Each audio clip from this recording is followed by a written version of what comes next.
starting this thing off, I think we should just get right into it. What is this revolution of consciousness, and why do you create around that? Like, what inspires you to create on your platform?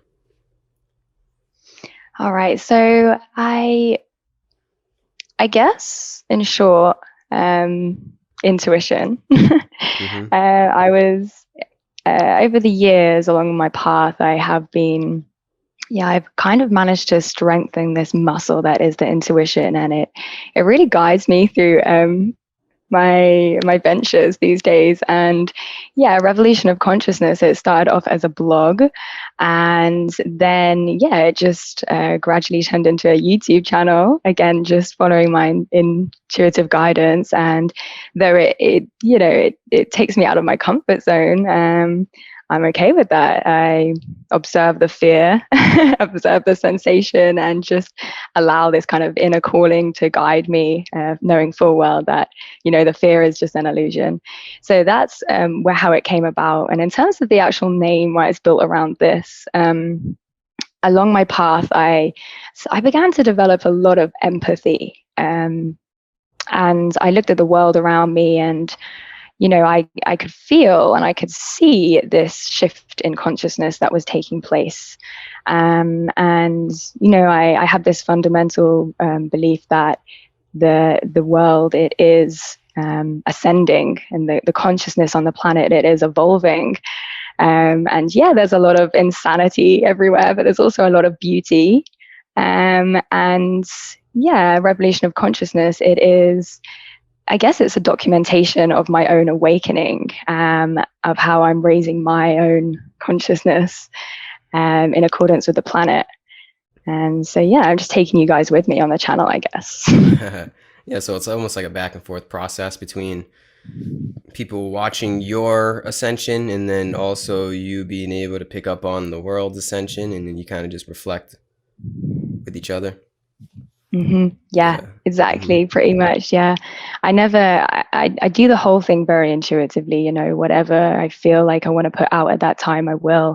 And it talks a lot about the lessons that I've learned along the way, how my practice is unfolding, the lessons that I've learned in my own unique practice. And obviously everyone's awakening blossoms in its own way. So Mm-hmm. where what people resonate with, then they can take with that with them as well. Mm-hmm. Yeah. A lot of the people I talk to say the same thing as you, is that they almost, I mean, I feel the same way too. Like, I feel like a sort of channel, even though I'm not channeling maybe another entity, like some people literally channel. It's like a channel to some other wavelength of consciousness, like whatever this, the newfound state of viewing yourself and the world. That's what we channel, like this new perspective, this new conscious perspective. That is what I see as the new, like, the paradigm of creation with these people like you that I speak to. It's like we're just kind of we're just throwing it out there. I think we kind of spoke about this a little bit before. We're just kind of like having this platform as an offering for people. If they want to take it, you can take it. If not, then no harm, no loss. It's fine. And I think Mhm. that's a really special way to create. It's kind of just like yeah, like we said before, no strings attached. There's kind of just like a not trying to get anything out of anybody, just simply sharing your reflections with the world. I think there's something powerful about that. It's a newfound state of consciousness we're moving toward, but also like a new found state of creation. And they Mm. kind of go hand in hand, I see. You know what I mean? Yeah. Oh, 100%. Totally. Yeah. Mm, It's almost as if the more that we kind of move into our essence, what we are beyond, the layers of the conditioning and the identification with thought, we move closer to this inner guidance, this higher self. We embody more of it. And and then yeah, it speaks through us more often, even in yeah. conversation. Like you say, the channeling can happen when we're journaling in our diary, or if we're speaking to another person, or if we're shooting a YouTube video, something just kind of flows through us Hmm. in a way. And yeah, sometimes you can't comprehend it, but it leads to a lot of creativity in lots of aspects. So is that how you would describe this ascension of consciousness? It's actually like, it sounds very lofty and grandiose, right, to anyone that doesn't know any better, but it actually involves an aspect of surrendering to whatever this channeled energy is, right? It's kind of like a, we are ascending, but in that ascension is also like a giving up of something. Like you give up your sense of yourself with a lowercase s, but you kind of gain the sense of self with an uppercase s in a way. Yeah. So I mean, ascension is a great word, but I don't even feel like that does it justice. There's something special about it sounds weird to say, but there's something special about giving up a sense of your humanly self. It just sounds weird saying, and giving up to that kind of that higher guidance. Like there's something really, I don't know, it almost is like weight lifted off of your shoulders in a way. But it doesn't mean that, and that doesn't mean from that weight lifted off of your shoulders there is inactivity from that, and then all is good, I'm just going to chill out and do nothing all day. It's actually quite the contrary. From that like connection with whatever you want to call it, source, God, infinite love, actually comes a sense of like action. There's more gumption in one's action to be the channel, to be the instrument of this divine, to be like a whatever you want to call it, a tool, a vehicle. But there's a lot of different metaphors for it. But it just seems like you surrender to the process, and that process almost uses you. That sounds bad to say, but it is kind of like that in a way. You get you get used, but it is somewhat like that. But it's willing. It's a willing. You become a willing instrument and servant to this greater force, this greater energy, and then thus everyone else in the world. And to me, that brings me a semblance of like, yeah, like a semblance of like purpose. Like, yeah, you know what? It feels good to serve. I think naturally that's what we are, right? I think naturally a human being, in one way or the other, is a servant. It's just whom do we serve, and how do we go about Mm. serving? That brings us a sense of like, I don't know if happiness is the right word. That's too easy of a word to use, but I guess happiness, peace, like placement here, a sort of mm, uh, Fulfillment in a way. fulfillment. That's a good one. Yeah, fulfillment, a sort of fulfillment here in this humanly experience. It's to serve a greater force than your a greater force than your what your humanly vessel may may ask of you just on the surface level. It's something that goes a little bit deeper. That's what I think we ascend to. You know? Yeah, Yeah. definitely. Yeah, it's yeah. I do feel like an instrument sometimes, and there is a level of kind of acceptance that I have in that now. And as I said before, it really takes me out of my comfort zone sometimes. But I've built up such a trust in my intuition now and so much faith in it that I'm just like, yeah, okay, whatever has to come through, yeah, we'll completely let it go through. And Mm-hmm. I guess it does bring that sense of fulfillment because sooner or later on this path of awakening, as we move closer to who we are and we kind of find ourselves, as cliche as that sounds, I think I've heard where I've spoken to people that a lot of people feel this calling to fulfill some kind of mission work that they have here, a dharma, I think they could call it. And yeah, we feel compelled to come out and be of service in whatever way that looks like to the person, to that Mm-hmm. individual. Yeah. Yeah. Yep. It's definitely a calling. I think, we're all here for some reason. I don't think there's any accidents in the plan of the universe. We're all specifically here for some kind of purpose, I believe. Even though we live in a world that is quite cynical and quite nihilistic in that idea on the surface level, I think deep down we were all put here for a reason. And if there's a someone or something that put us here, that doesn't even really matter. I think just naturally us just existing, having this sense of I amness, that means there is some innate purpose for your life. I really do truly believe that. And it doesn't mean you have to create a podcast or a YouTube channel. I think it could be actually very simple. I think some people's Mm. purpose is quite simple, and that's what makes the human experience beautiful. Is we all have our own innate dharma, our swadharma, as they call it, our innate, just I guess purpose. I don't know any other word. Yeah, I guess our innate, just something we got to do here, our life's work, and it all comes in different shapes and sizes. But that's what makes this human experience beautiful. Imagine if we everyone was doing podcasts. That sucks. That would make it not interesting. You know what I'm trying to say? I'm just saying, like, we all Yeah, have of our course. own we all have our own knack here, and that's what's cool, that Mm. we're all quite unique. I mean, we're all unique. Like, we all have our own knack, even though we have similarities in our knacks, but all every what, 8 billion people of us, the 8 billion people on earth, all of us have, like, our very specific purpose for whatever it is and whatever our karma yields. I believe that. I mean, maybe some people would call me a little idealistic and, a little bit out there, but I do believe that all 8 billion human beings here, we are a channel. We are a vehicle for this divine energy that we spoke of before. It's just a matter of being able to realize that or not. But the thing is, we are, whether we realize it or not. But once we realize it, that's when the fun starts.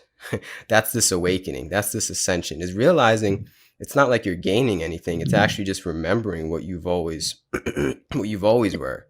Like, you've always Mm. had it. It's just like, oh, the light bulb goes on. It's like, oh, this is what it means to be a human, right? You know what I mean? We're not. There's nothing that you add to the human experience. It's always been here. You Yeah, just realize it. yeah, That's the it's so difference. true. What you say about remembering, everyone kind of reports a different their awakening kind of it unfolds in their own unique way. Awakenings come in all shapes and sizes, but yeah, Yeah. it is this deep, profound process of remembering more than anything. That's Mm-hmm. a really great way of putting it. I mean, you can disidentify from thought and you can raise your consciousness in whatever way that looks like. But yeah, fundamentally is this deep remembering of something that we forgot, maybe something we forgot before we entered this earthly realm and before we came into this human experience. That's what they say. It Yeah. feels like it sometimes. It's like we have these memories that are just innately hidden somewhere deep in our DNA and our soul, whatever it is, and you just uncover them, and they just you get that download real quick through certain Yeah. practices. I mean, depends, all shapes and sizes. Like I said. So what did you how do you remember? Or how did you remember this? How did this spark of inspiration come to you? So I think it was around 8 years ago now. I was actually studying at university, and I just started getting into sleep meditation because I was having trouble sleeping. I was really kind of nihilistic Mm-hmm. for many years. And, I knew that there was something about reality that I couldn't quite put my finger on, Yeah. but I hadn't had an awakening to the truth, and or whatever the truth is. But I hadn't remembered anything, put it that way. I was still bogged down in my conditioning and what society told me I should believe, what my parents told me I should believe, what everyone said. So Mm-hmm. started getting into sleep meditation. And then I noticed how effective it was. And I thought, oh, let's delve a little bit deeper into this, and I actually started heading into the metaphysical section of the library and reading lots of books about lots of esoteric knowledge. And a lot of it at first, it was knowledge. It was actually gaining this knowledge of this other perspective about um, another perspective of how to view reality, Mm-hmm. the natural laws, the natural principles of the universe that actually govern this universe, like the principle of vibration. And that's the most popular one. A lot of people talk about that. And I started seeing the world more energetically. And Mm-hmm. then this was before I even delved anywhere into working with the mind. I actually experienced, my life got very mystical. And Mm-hmm. things started unfolding that I couldn't quite explain. I started seeing synchronicity of these serendipity, like a lot of serendipity just unfolding. And um, yeah, things got very mystical, and my intuition was loud. And yeah, I that's when I realized this is a process of remembering whatever is going on right now. This is much more profound than any, I've gone through obsessions before. I've really delved into knowledge and read a lot of books about something, but this is transforming my whole world to the point where I'm not even the same person that I was a year ago. Mm-hmm.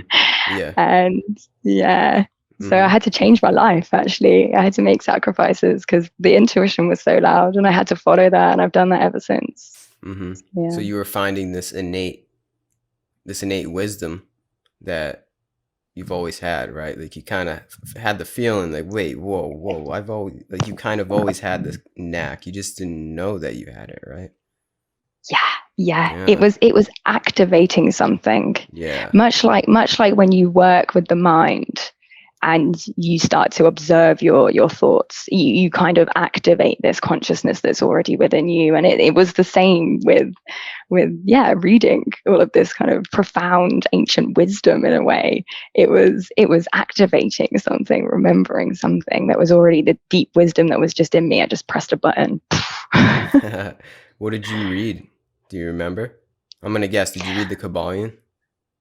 Yes, that was one of Okay. them. Yeah, the Kabbalion. Oh, so many, like so many channelings. And yeah, I started getting into various spiritual teachers. And there was a lot of books around that time which really kind of unlocked me. I think that I saw you were reading the Ra material. Was it? That Yeah, was a Law big of one One. as well. The Yeah, Law that of one's a big One. one. Yeah. Mm-hmm. Yeah, definitely. And yeah, just lots of different texts, and I actually found that a lot of them correlated with each other. Um, and the Kabbalion was a big influence on me at that time for sure, and it Yeah. still is really. Mm-hmm. It all relates in one way or the other. I Mm, mean, there's some inconsistencies that one could find if you dive into a lot of different modalities and practices, but in one way or the other, the truth is the truth, and the wise call it by many names. And the truth is, I mean, you can't really describe it, but I'm going to try just because I already started the sentence. The truth is, the truth is that we go far beyond than what we've been told and what we've been conditioned into our whole life. This humanly vessel and our capabilities of this humanly vessel, they exceed our expectations far, far beyond what we currently understand. And that's what one can come to find when you do meditation or whatever your practice is. I mean, meditation is huge. I think meditation is one of the bigger ones. Just general self inquiry, asking yourself, mm, what is this? What the heck is this? What is all of this? To just sit down and ask the question. Because the yeah. majority of human beings, I'm not judging at all. I just, from an observation, the majority of human beings don't even ask that question. And I know I was Mm, at that point in my life at one point. I was just going with the motions, just trying to have some fun, get by, just survive and have some fun, right? But then, I don't know what happened. Divine grace, where it got me on this kind of wavelength to put a halt to that and just say, wait, just breathe and wonder, like what the heck, what is going on, man? What's really yeah. going on? And this truth per se isn't something that we could ever figure out. I guess there's nothing to figure out. I guess that's the only truth. That's the only thing we can figure out, is there's nothing really. You're never going to figure it out per se.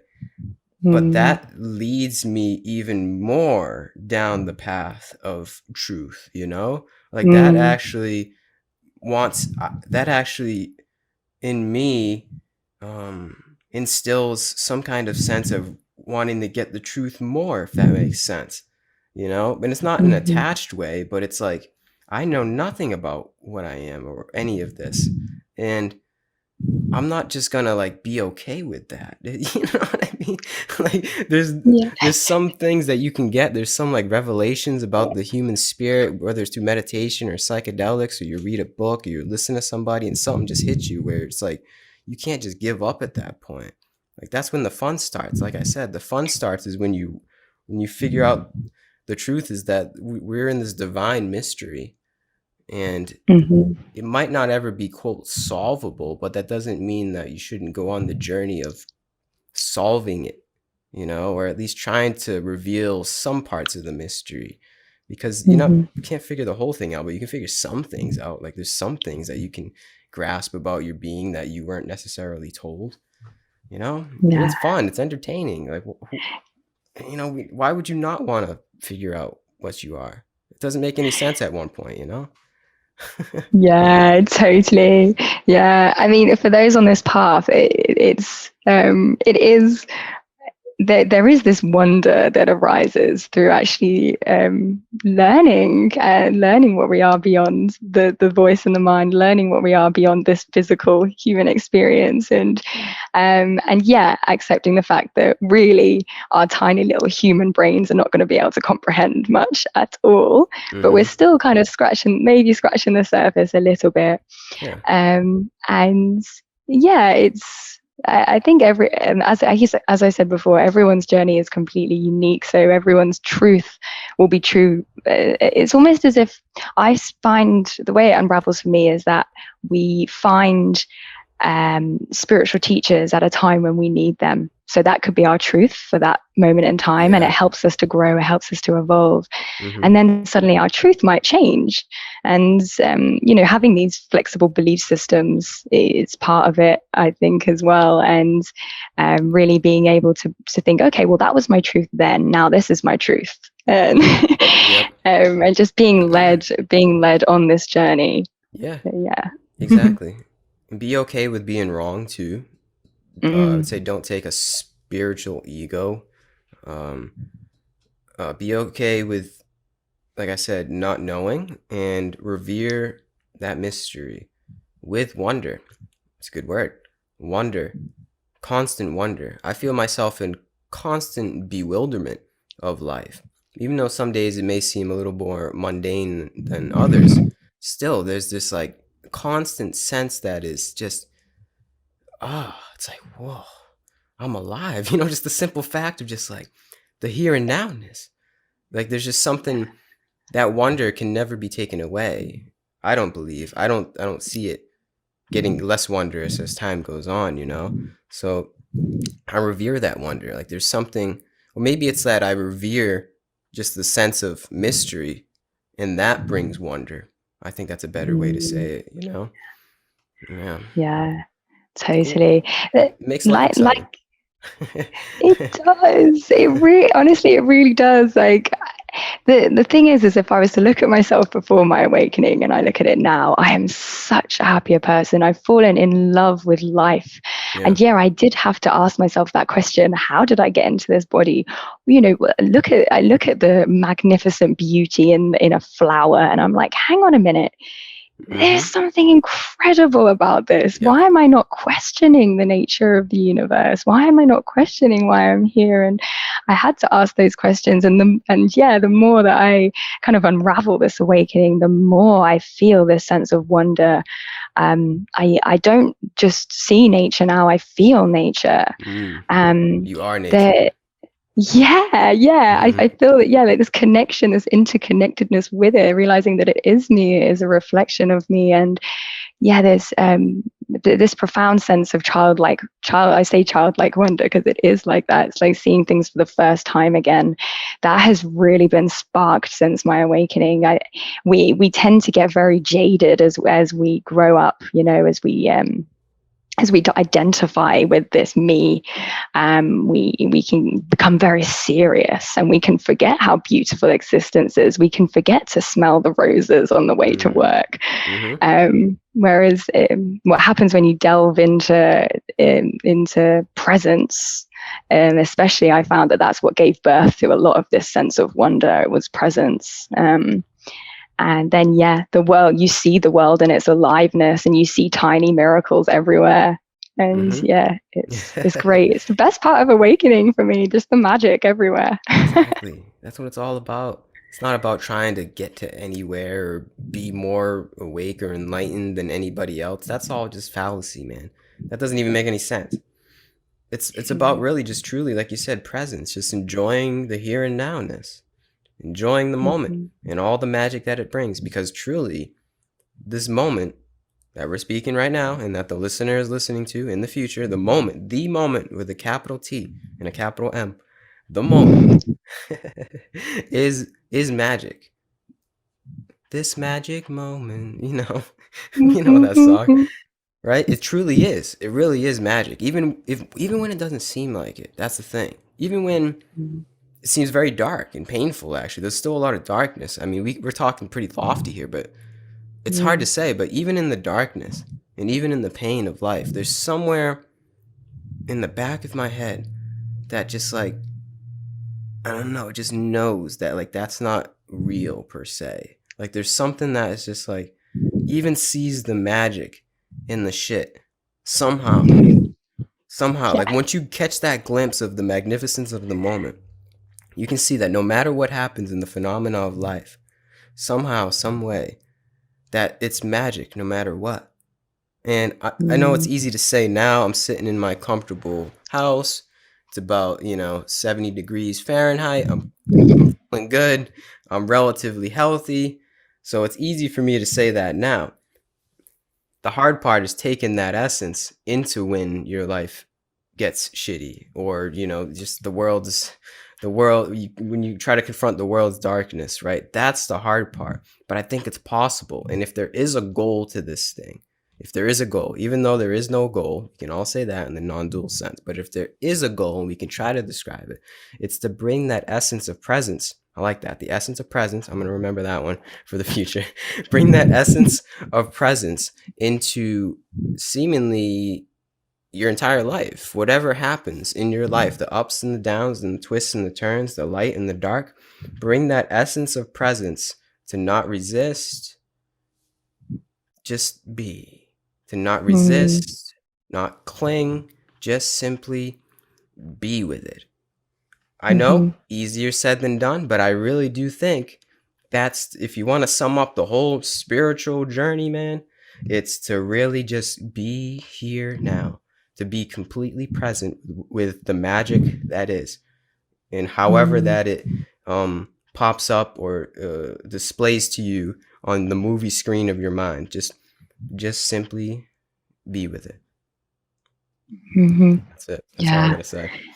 it's so true. That there's so much liberation in that. There really is, There is because liberation. Yeah. yeah, because so much of our suffering is just a result of our resistance to the Mm. moment, Mm-hmm. resistance with the mind, trying to get out of what we are feeling emotionally. So I hear it so many times. People are like, "Oh, how do I stop feeling like this?" And and just by saying, "What have you tried to accept it?" Accept it as if you had chosen it in a way. Yeah. Just that introducing that energy in and of itself, it can really kind of, oh, it's like a breath of fresh air. Hang on a minute. What if I just stop fighting and kicking and screaming and just allow? And Mm-hmm. yeah, that is getting in touch with the moment. A lot of people could say, oh, but we can't just accept everything. It's not about accepting, if we're in a toxic relationship, or if we're in a job that's just sucking our soul or something, then yes, we can take action to change that, but it's more like accepting every single moment as it arises. Like, Yeah. okay, I am feeling this, and yeah, as you say, it's easy for us to say how beautiful the world is right now. We're not in a desperate or a horrible situation, Mm-hmm. but yeah, there is a beauty in that emotion somewhere, and if we're able to really tap into our true essence as well, we can we can observe this emotion and sense what we are beyond it, and see the bigger picture, which is that this is a sensation, a temporary sensation within us that holds a vibrational frequency that doesn't feel good. Mm-hmm. And it's going to pass, because everything does. Everything Yep. does. We live in a universe that is everything changes. Yep. So we're in Impermanent. form. That is liberation. And the way that I sense liberation is really being able to see that everything is impermanent. And it's not Mhm. that, and it's always impermanent. It's just it's the realization that of anicca, as they say in Buddhism, or anitya. When you, it's realizing the impermanence of everything, that realization to me is a sense of liberation, and really being able to dwell in that impermanence is a sense of liberation. I see it to really Mm. be just like you said, all of our suffering in a way doesn't really exist. It's going to come to Mm. pass no matter what. That's liberation for me. No matter how Yeah. bad or shitty my life may get, which it's going to happen. I know. Mm-hmm. Well, shit's going to happen to me. It's going to happen to you. It's going to happen to all of us. But Mm-hmm. in an impermanent universe, it doesn't exist because it's just another phenomenon that comes and goes. So I guess your Mm-hmm. goal, our goal as spiritual beings, is to find out what does exist, what is actually permanent here per se, what isn't just another coming and going, right? Mm-hmm. Because Yeah. then that is the truth. That is real. Everything else isn't real Mm. because it's just another here now, come and go. That's it. So Mm. that begs my question. What is real to you? What is this permanent self, or what is this permanent state or essence that we can all come to find? How would you describe that?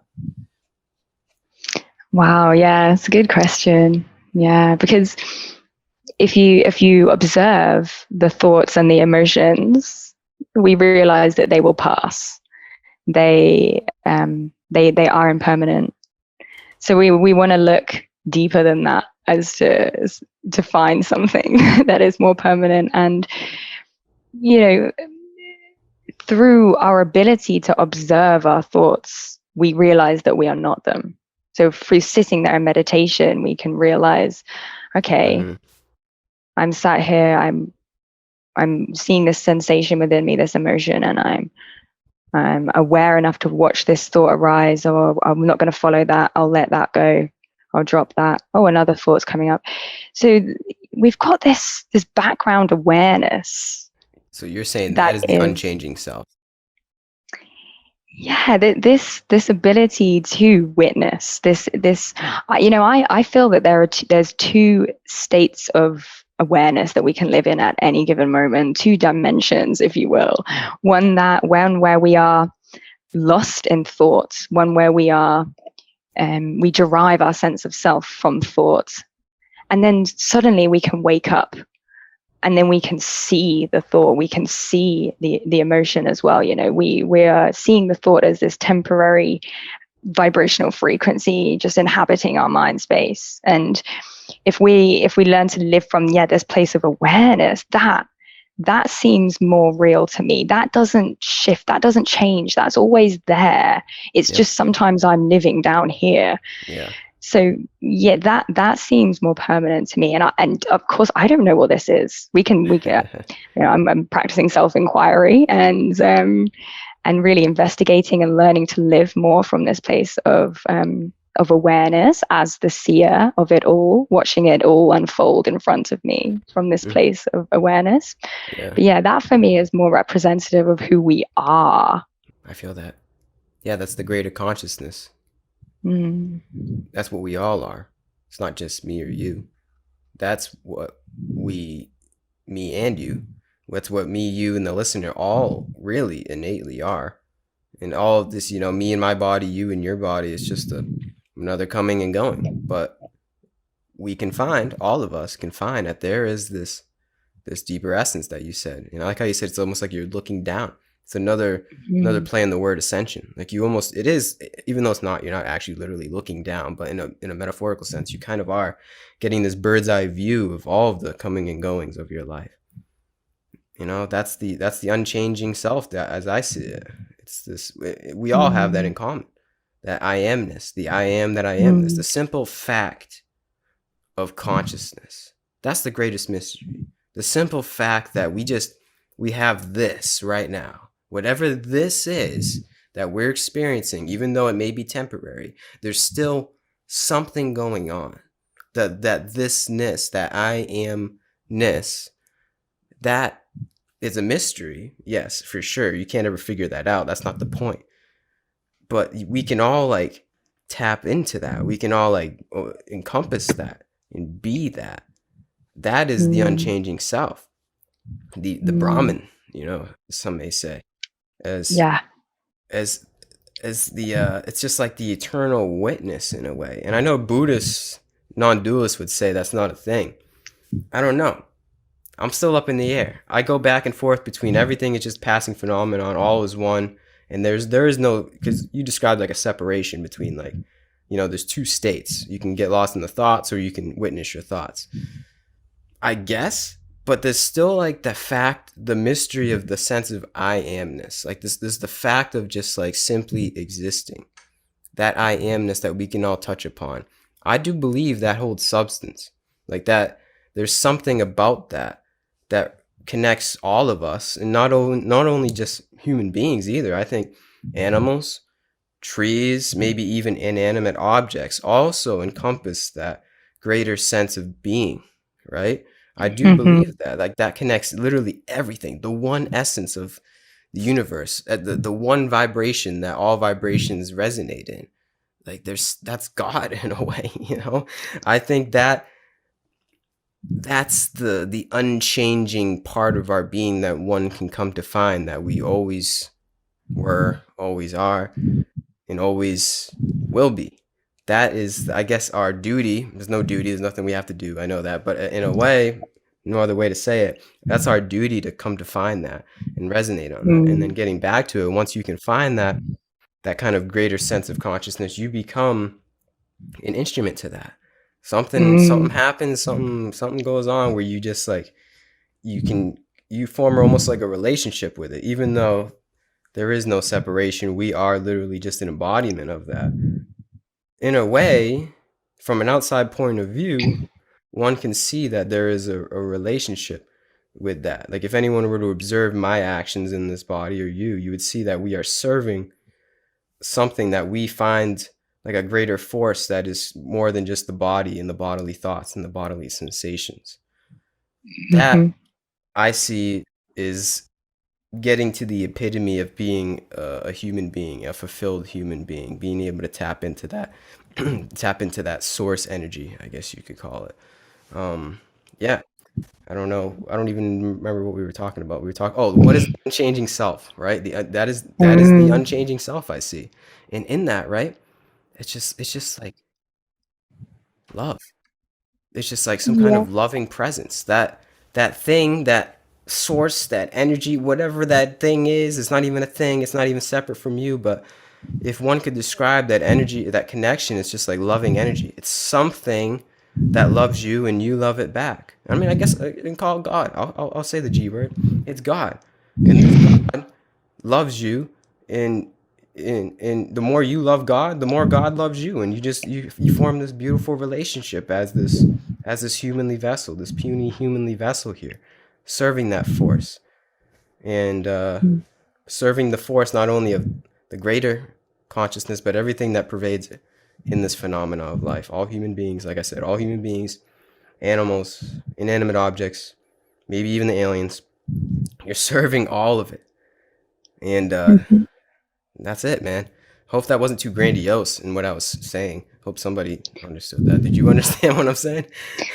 Absolutely. And actually, what you're saying is it's really, yeah, for me, what awakening is about moving Hmm. closer to that feeling of love. And as cheesy as it sounds, it is all just love, isn't it? It At is. the end of the day, it really is. And I feel like I'm embodying more of that.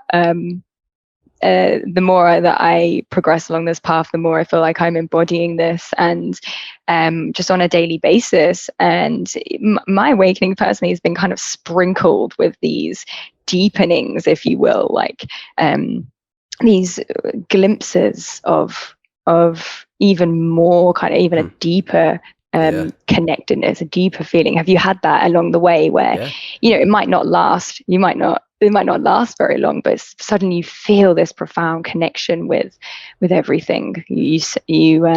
Yeah, you feel deeply that sense of love, Hmm. and it's not something you can really describe with words, actually. So I won't even bother. But yeah, But that here is we kind are. of sprinkled along the way. Yeah, we're trying our best.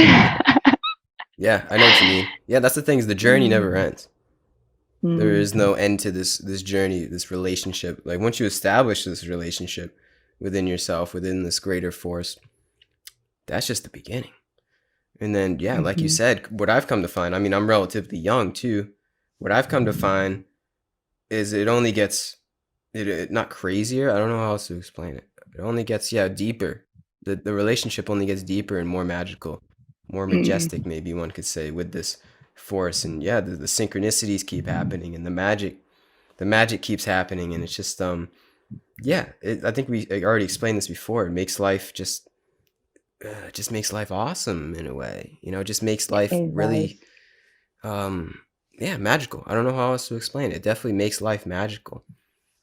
Yeah, it Yeah. really does. It does when you feel this this force guiding you. And yeah, I think a lot of the times people can get quite bogged down in the healing when it comes to awakening, and obviously the healing is a very important part.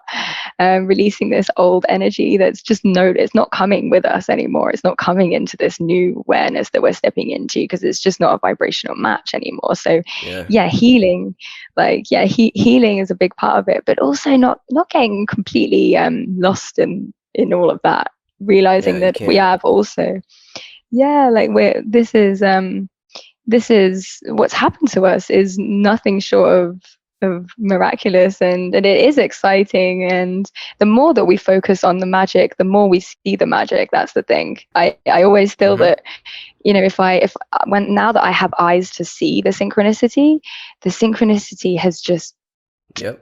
like is tenfold, because Seriously. it's almost as if someone knows that I'm watching, someone knows that I can see how I'm being communicated with. So it's just giving me more and more. Mhm. And yeah, that's great. It's one of the my favorite parts of awakening as well. Obviously, the liberation is incredible to be able to move through my human experiences with more mastery and flow and peace more than anything.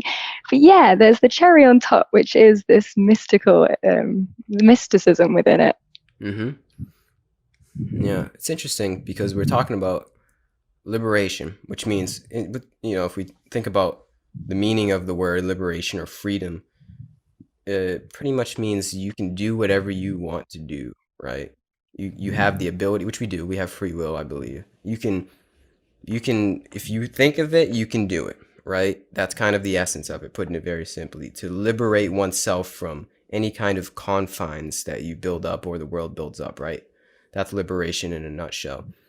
But then we're also talking about, well, there's this sense of like surrendering to a greater force. So that doesn't, there's a sort of like incongruency there, one may come to think, but it's actually like how I describe it or see it. It's like you have liberation, you have the freedom to surrender to the process, right? It's Mm. weird because you get this awakening to that we truly do have free will. You can do whatever you want here. You make all of your own decisions. You truly reap what you sow. But in that is an inclination to, personally speaking, is an inclination to surrender to this greater force that seemed to have bestowed you with some kind of grace of liberation, right? So it seems Mm-hmm. like counterintuitive. It's like, why would I want to give up my freedom that I just realized I had? Mm-hmm. And I don't have the answer for that. I really don't have the answer for that, but it seems like there's no other way, right? It seems like I Mm-hmm. have to surrender to this greater force. Like I gotta like pay homage to whatever this thing is. Realize that I'm not the star of the show, you know, like the universe doesn't revolve around me. So with this liberation and sense of freedom is this like is this is this inevitable servitude. It's a peculiar thing. With like I said, I'm still young. I'm still trying to figure it out. But it's not like complete liberation, is what I'm trying to say. It's not complete freedom, Mm. but that's good. Right? Like I feel like that is like that's how it's not supposed to be complete freedom. Like human beings aren't supposed to be. I mean, I know there is no supposed to be and not supposed to be, but I guess in there's a certain order to this life one can come to find, and a human being in the order is not completely um free, I guess. It's not the right way to say it. I Mm. know there's probably more eloquent ways to say it, but a human being isn't completely like we're not God. We're an aspect of God, but we're Mm. not fully godlike beings where we can do whatever we want, and we're not supposed to be able to do what we want. It's peculiar, right? You know what I'm saying? Yeah. Oh, definitely. Yeah. I've had this argument with myself a few times when it comes to free will.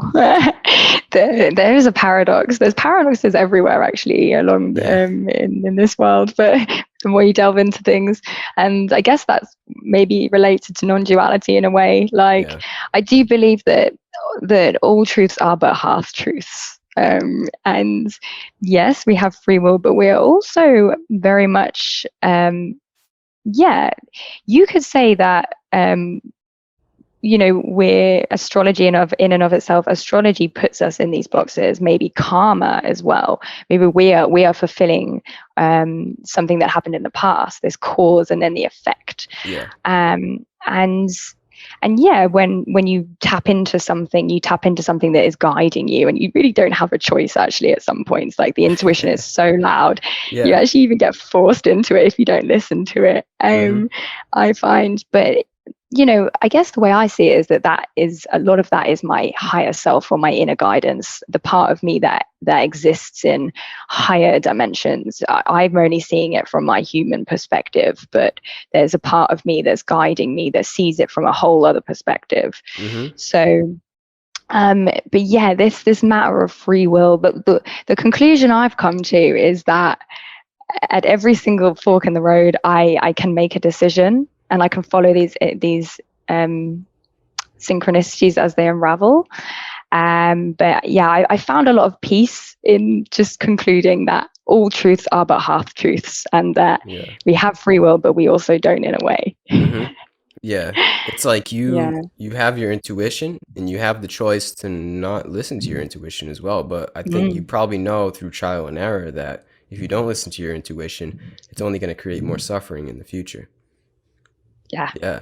I Oh think yeah. that's kind of the Totally. essence of it. Like we always have free will, but you get to a certain point, it's like, well, in order for me to find peace, find a sense of flow in this life, I have to listen to that internal guidance, or it's just going to create more and more suffering. I'm going to keep going on the hamster wheel. And that's essentially, in a way, that's kind of karma. That kind of is karma Yeah. in a way.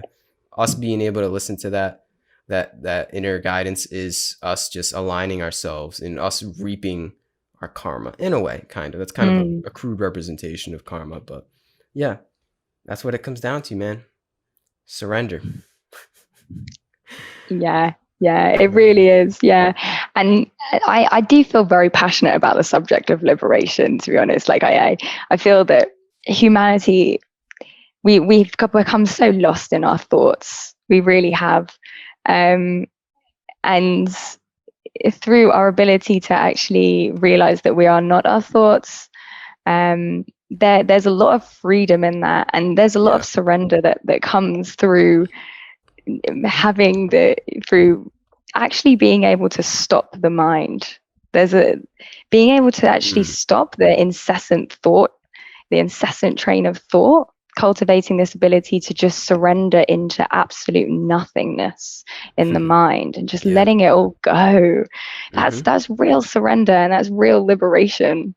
I see so many human beings very, very lost in the mind space, and that does cause a lot of the suffering on this planet, I think, Mm-hmm. definitely. Yeah. So, do you see a world where we're all on that wavelength of serving this greater force? Like we kind of let go of the humanly needs, not needs, but humanly wants. We let go of the story of us trying to, the humanly wants, I'll say. I'll keep it at that. Do you see a Mm. world where we're all surrendered to this force and, the world will literally transform? If we do that, the world will literally transform. It won't look the same whatsoever. So do you foresee a future where all human beings are on that wavelength?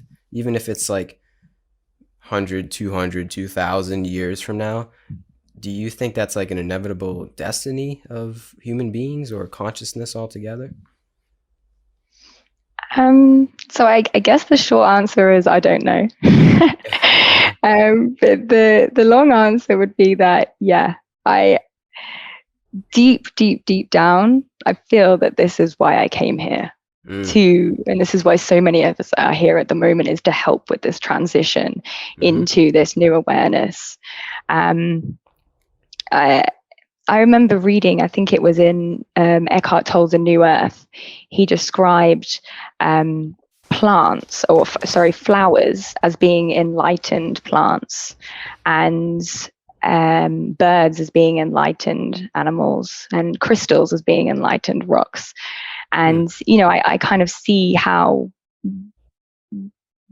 throughout the history of time, we've had these beings that have walked the planet that have managed to become enlightened and really wake up to their inherent beauty, and embody their true essence whilst in human form. And I do think that, as Eckhart described it, it was first one little flower that blossomed, and then it was another one and another one through evolution. And so maybe that's what's going to happen with us. Maybe we will, more and more people on the planet are undoubtedly waking up. I travel a lot. I meet a lot of incredible people, a lot of people that have been on this path for many years, people that are just born awake. Humanity is changing. And it does seem that, yeah, I think that just like that first little flower, we will evolve more and more, will multiply. There'll be more of us walking the planet that is embodying this state. Whether we will completely all of us be like that, who knows? I've got no idea. But yeah, I do envision a future where we do evolve our consciousness, and this, you can see it happening anywhere. And I actually think that it is a necessity, to be honest with you. At this point, it Yeah. it has to happen. Hmm. I agree. Or else we're Yeah. just going to destroy ourselves. And then Exactly. Yeah. I didn't want to start. say it, but it's true. Yeah. So yeah. Yeah. Yeah. Yeah. I do foresee it happening as well, but that's the thing. Are we going to destroy ourselves first? Does there need to be some kind of catastrophe? I hope not. I really hope not. But then there's one side of me that says there's no other way. We're too far gone. I don't think so. I have hope as well. But then I'm like, is it false hope? Am I just being a little too idealistic? I don't know. I don't know. Like you said, I don't know. I don't know either. But I do believe, going back to that greater sense of consciousness, we are inevitably going to reach that point. It may not be in this current incarnation of the human species, but somewhere down the line in life, just life, to get the consciousness will, I believe, will reach that point. I think it is an inevitability for us to be at that point, be linked up to God, I guess you could say. I do believe that. I don't know why. There's something in me that says that it's bound to happen. It has to. There's no other way. Because once you can tap into this sense of living your life, you probably come to find that there's no other way to live. You can't just go back into the matrix, right? You're always gonna know it's the matrix. So I think the cat's out of the bag at this point from for us, and humanity is gonna realize that there's no other way as well. I think I think a lot of people are actually realizing that right now. Like you said, it's definitely happening. But slowly and slowly, I think humanity is going to figure out that there's no other way to live. And if not, then we'll destroy ourselves. But all is well. I think there will always be life. I think there's always going to be some kind of life, even if it just comes down to like 20 people, just hypothetically, even if it just came down to 20 people on Earth. That, I still identify with that. There's something in me that says like that's still life. I believe in the human spirit. I believe that there's always going to be like a sense of consciousness, a sense of liveness. Even if it's not me, even if it's not you, there's always going to be like that, like the survival of just life. And it might not even be humans. Maybe like life will evolve out of like some other smaller creature like humans did. But there will always be like something. It might not even be on Earth. It might even be on another planet. Who knows? I don't know. I'm going a little off here. But what I'm trying to say is that like I do believe in the just the sanctity of life in general, and I do believe that life goes on no matter what. So if one can identify with that in their life and identify with that greater sense of consciousness that may or may not go into other planets, who knows, or into other creatures. I do believe it does. I don't think locality or like or what the phenomena appears as. I don't think it matters. That like that sense of I amness, the sense of life. If one can find that, that we kind of touched upon. One, if one can find that in their life right now, then it doesn't matter what happens, if there is a catastrophe or not. It doesn't matter if the world ends per se, because you can always find that you live on in a way, not you in your body, but you as in that sense of, like we talked about, that here and nowness. The here and now is always the here and now, whether or not there's a comet that comes down, if there's no humans left, there's always that here and now. And that, I think, is the important part to realize. I believe, I'm not trying to preach to anybody, but I think it's important for me to realize that and come back to that, the remembrance of, like, life is a lot more than just this. It's just, just your humanly vessel. Life is far greater than we could ever imagine. And with that is a sense of invulnerability in a way. It's a sense of, like, I guess, immortality in a way. It's like this cosmic immortality that you can come to find, right? It's quite beautiful, because who doesn't want to transcend death, right? So transcending death in a way is almost like switching up the viewpoint of what you think you are. What you think you're just this suffering humanly vessel on this planet of darkness, but really what we all really are at a deeper sense, and it's not even that deep, it's actually pretty apparent once you can tap in, is something that is, it's invincible, it's immortal, it's indivisible. Like there's no separation between what we are and what we're not. I don't even know if that made sense, to be honest, but what I'm trying to No, say. definitely know what you Okay. mean. Yeah, what we are is greater than anything that could be afflicted to us, I guess is what I'm trying to say. So no matter what, I believe life goes on. Just not the phenomena of life, but there's always some kind of sense of just surviving. And in that survival, I do believe we'll reach a point, a coming back into our innate nature with the divine. And that's all I got to Hmm. say. Yeah, definitely. Well, we're energy. That's what we are at the end of the day. Exactly. Yeah. Energy cannot be destroyed. Mm-hmm. And um and yeah, we can glide through this human experience. We can experience the beautiful emotions. Well, all emotions are beautiful. We can experience the positive and the negative emotions. We can have all types of experiences here. But at the end of the day, we are energy, and how much really matters, of this. It's like it all matters, but it also doesn't a lot. That's And the paradox. That's there's a another lot of, paradox. Mm-hmm. yes, another one. Yeah, like it really, like there's a lot of liberation for me in realizing that my little problem right now, whatever it is, it doesn't really matter, because I'm energy and I'm invincible, and and even deeper than that, I'm actually an ocean of energy. Yeah. I'm just, All of right it. now I'm identifying with the drop in the ocean, but Mm-hmm. really, yeah. We're always the ocean. Yeah. We're always the ocean. The ocean is so vast. It's actually incomprehensible. But that's truly what we are, is the ocean, which is energy. It's like there is infinite amount of vibrations within this one vibration. There's an infinite amount of waves within this one ocean. There's a lot of different metaphors, I guess one could, try to describe it, but that is really what we are or aren't. Words don't do it justice, because it just automatically creates duality. It automatically creates that subject and object, like what I am. Like that doesn't even do it justice. I am, even just saying I am nothing, that creates a subject and object. So, we can't talk about it, but here we are talking about it. But truly, yeah, our essence is further, not further, but it's greater and less than what we think we are. Hmm. Yeah, I don't know how Yeah, else to put it. 100%. Yeah. Yeah, it's just paradoxes everywhere along the way. I swear, the more I look into this, Yeah. Yeah, the path is like about whatever way embracing you the want to look at. paradox. Mm, Yeah. hmm. Yeah, and whatever way you want to look at it, I always say all truths are but half truths. Mhm. Really, we've got our truth of awareness at any given moment in time, but also Yeah. What even is truth, really? What is Maybe truth? there's never one truth. Maybe there's lots of truths. So, yeah. The truth is that there is no truth. Ooh, Maybe. yeah. I Love don't that.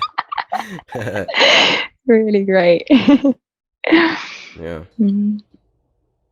I don't know. I don't know what else to say, to be honest. uh, Well, yeah. I mean, hey, I think we could probably wrap this up. I appreciate you coming on here, sharing your time, wisdom, presence with me. Um, this was felt like we went through like some kind of wormhole, came out the other side. Yeah. Do you have any last words for the podcast? Anything you want to get off your chest? Anything you want to say? um, maybe if there's anyone that is suffering, um, realize that it's a lot of it is it's not the event itself, it's what your mind is saying about the event. Mm, So the if you really want to liberate yourself, you want to liberate yourself from the mind, and that comes through really working with the mind. And yeah, just and meditating, like you said earlier, meditation is such a huge aspect of this. We can't get out of meditation when it comes to spiritual awakening, because that's what really moves us deeper to a more what moves us closer to who we actually are. So yeah, work with the mind. I think it's so important. mm-hmm. So Amen yeah, to that. that's about it. Thank you. Work with the mind. Just think about the Mm. way you phrased it. Work with it, not against it. Hmm. And that's how I think Yeah. we can, find a little bit of peace, a little bit of, um, how do I describe it? Just a different way to view the suffering, a different way to view the suffering of this humanly vessel, the dukkha, as one may call it. Um, but yeah, So true. appreciate your time, effort, wisdom, presence. Mm. I'll put everything down in the description for people to check out. But yeah, thanks again. I wish you all the best. Peace out. Thank you so much. Thank you. Bye.